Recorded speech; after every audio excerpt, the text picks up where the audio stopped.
Good morning, good evening, good night. Welcome back, family caregivers, agents and thrivers, older persons. Welcome back to Lana's Little Things with me, Dr. Lana, specialist gerontologist, talking about all things on living agelessly, family caregiving, bridging generational gaps. You know how that goes, entrepreneurship, and just life itself. I encourage you to share, like, and subscribe. Share with a friend because especially this one's gonna be a little hot. When we say hot in my country, we mean I'm hoping and I'm really wanting you to engage in a discussion with family, not argument, discussion with family, with friends, with yourself. Really think and internalize. If you're the main family caregiver, especially, this one's for you. And for you in a family where it seems like it's challenging and no matter what you do, nothing is working, this one's for you too. So let's go straight into it. And I've so many times, and normally we try to avoid conflict. But really, if we don't face the reality of family caregiving, we don't face the realities of the emotions that go with family caregiving, is just gonna is not gonna go away. It is going to be like a pressure cooker, and I've seen it happen. And you feeling when it's starting to build up until somebody explodes, and then you know what? No one is there, or one person is there, and and the entire unit breaks down to require mediation, to require legal matters, legal mediation. Like it just, and then when you look back and think, well, what happened? Was it this person, that person? Was it you? Was it me? Blame can go anywhere depending on how you're looking at it and from what angle you're looking at it. But the angle I'm going to look at tonight is not as the helper to the family caregiver, but as a family caregiver yourself, you, the main family caregiver. This is not an indictment, this is just a question to internalize and really think and really be mindful, because ultimately it's going to be helpful in the long run, and it will help you to reconcile some of your feelings.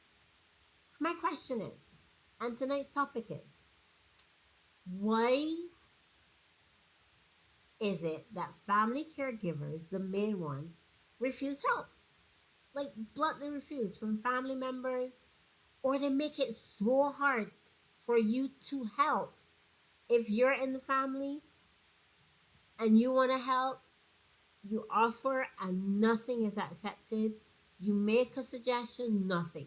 You come do something, it's met with either scorn, dismissive, dismissive, dismissal, or just outright indifference. Like, how dare you help me?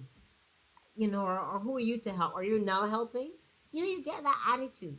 And if you have had that, raise your hand. You can raise it, put a thumbs up, put a like. Tell me share your story. Because I know, because there's so many families for whom this is happening.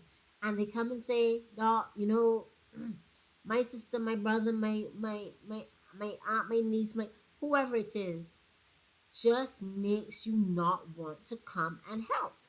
It is not because you don't want to come and help. It's because every time you come, it's so unpleasant. So, as the main family caregiver, are you resisting the help? Are you a gracious or a disgruntled, grumpy family caregiver? And to stick a pin, this is with all heart and intention, knowing how tough the day to day, hour to hour, minute to minute grind that family caregiving is. That one on one, especially when it might just be you, even if you get help here and there during the day.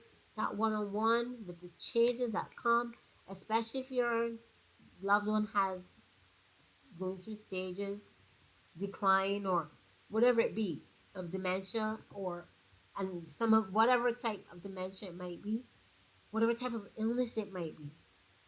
And every hour feels different. Every minute something changes, and you are either burning out or you're feeling frustrated, helpless, all those emotions. Even with all of that, that can really, it takes a toll on you, and you just don't have the emotional bandwidth, not even for help. You might want the help, but then when it does come, it feels as though it's either not enough, not enough, not in time, not good enough. Do you feel that way? So I'm striking a balance between, I understand how, oh boy, understand how it is in the family as a family caregiver, especially seeing how it affects the main ones. But also let's look at the other side, when family members really want to be involved and want to help, and it's for your benefit as well. So why is it? Let's look at the whys, because everything starts with why. There's gotta be a reason. People don't just randomly turn up grumpy. Maybe. But anyway, just assume people don't just randomly turn up grumpy. So what are some of the things that will, you say, prevent my sibling, my my my my friend from from letting me help them take care of their loved one with good intentions? Okay, so let's just do three. One, and I find the big one is guilt, caregiver guilt. It's so hard to explain it, but as a caregiver, you do feel the guilt. I mean, none of this is your fault. The dementia is not your fault. The progression is not your fault. If they fell and injured themselves accidentally, that's not your fault. If they talk randomly and things happen, or they mess, or they change in personalities, and you feel inadequate, and you feel, like hard done by, that's guilt. But it's not you, it's not at you. But you take the responsibility because you are the one who's taken the responsibility. So that guilt is misplaced, because now you're putting something on you that is not yours to bear. The illness is not yours to bear. The guilt trip is,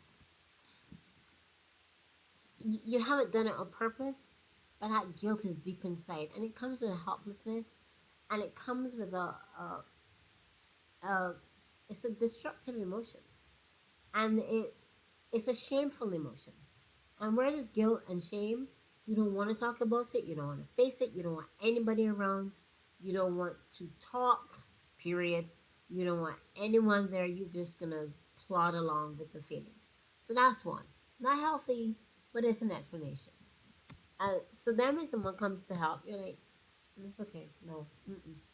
All right, and if they do something, you're already feeling guilt ridden about, maybe I didn't give the water with as much grace as I should have to mom or dad this morning.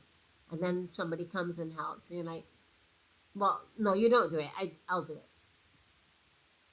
Look at it the other side. The other person is just coming to help. They're not coming to take away your love. They're just coming to help. But we understand. And weirdly, playground the playground doesn't start when we're 4 and 5 and 6 years old. Mm-mm. Trust me, adults can do a whole lot of playground politics, is what I call it. And then family members, it's like, okay, mom loved you best, so you take care. Mom didn't love me, but or dad didn't love me, but I'm the one who's taking care of him. And this one loved you better, and so will you go do it. Or when the one who's less loved is taking care, then there's so many emotions that come into play, like, you never loved me, I'm now taking care of you. But there's a codependence, there's a need now. I'll get your love by taking care of you. But if the person has dementia, how are you going to get that true love if there's been no reconciliation, if there's been no resolution? if there's no talk, if there's no facing it, how are you going to get through it? So what happens? That unhealthy sense of competition, that if you don't want me help and you think everything I'm doing is wrong, then what do you need? $20 for gas or $20 for food? Well, here's the $20 and I'm gone. Bye. And then you're alone again and you don't want to be, you want the help, but you push them away. Sibling rivalry is as old as Cain and Abel. I mean, and it still continues. And you think, oh, we're adults. Oh, spare me. You can be 50 and still have those feelings as when you're 5 and 6 years old. Just be, we are human and these things happen. So, subconsciously, you want to be the hero. You're the hero. Everybody else getting it wrong. Nobody else can do this like I can. Go away. If people hear that often enough, go away, they're gonna go away. Again, are you a grumpy or a gracious caregiver? Trust the sense, the lack of resolution that may never come. The resolution, sorry, may never come. So you may have to take your peace, reframe the past. We've talked about that before, and let peace reign. And even if you just do it quietly, accept the help, and there may be a time when you may get to talk about it. There may not be, but at least let peace reign, just for a little bit. This is not going to last forever. And what's the third reason? Well, you're protective. You are the main caregiver. You know what happens every hour of every day, and night, and night, and night. Trust me. Even if you have an assistant in the day, and another family member comes to help, or says, I'm helping we arrange to do such a shift, or we're going to help you with weekends and you can go here. And so there are many caregivers, main caregivers, who do not want to leave the house. They're not accepting help, not because they don't want to go anywhere. It's like you don't want to even go to like walk down the street and go to the park and go to the supermarket, go to the post office, just go somewhere and just see somewhere different than these four walls, and you're stressed to the max. It's hard to explain, but that protective instinct that they have, it's like, um, I am the mother hen, and if I leave my chick, my care, in the hands of somebody else, and something happens, it's still gonna be my fault because I left them in your hands. I left them in your well being, and something might just happen.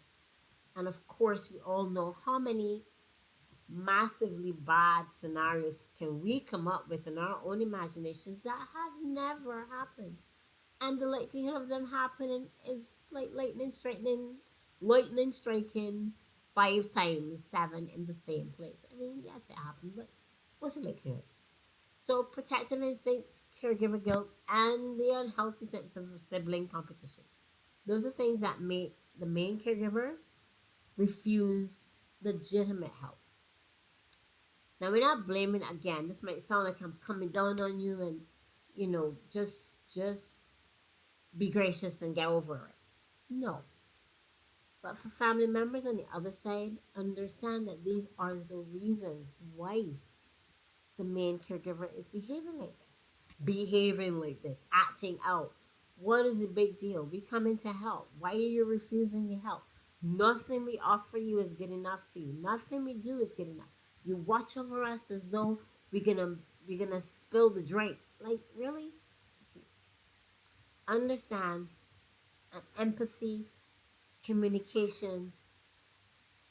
And there may not be any communication, but just empathy, just fellow feeling and understanding can take it from antagonizing to peace. And really, we want the peace. So remember, be a gracious caregiver, but be an empathetic family caregiver, assistant, if you want to call it. Let's work together because at the end of the day, we really just want the good of the person we're taking care of. From my heart to yours, remember, like, subscribe, share this with a friend. Think on what I said and muse over it. Drink a cup of tea and get some rest. From my heart to yours, Dr. Lana saying, bye bye.